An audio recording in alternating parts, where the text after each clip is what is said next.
Hi friends, this video shows how to take screenshot. So first let me go to this apps tab, then go down. So we need to install this app, button mapper. So we can install this app from Google Play Store. I already installed this app. So let me open this app, button mapper, then set add buttons, then set add buttons. It says press button to add. So I am going to add this button, this customizable button. So actually we can add any button, but here in this video I am going to add this customizable button. So when I press this button, it has to take screenshot. That is a plan. Okay, so let me press this button. So this is a button, macro 1313. Set it, then set no thanks, enable this customize, then set single tap, then select this drop down. Here we have to select actions, then go down,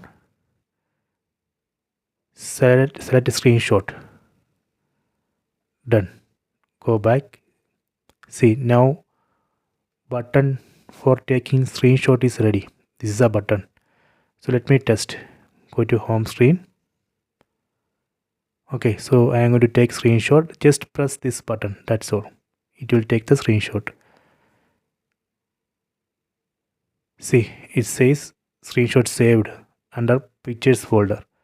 So let me check that. So we need a file manager app.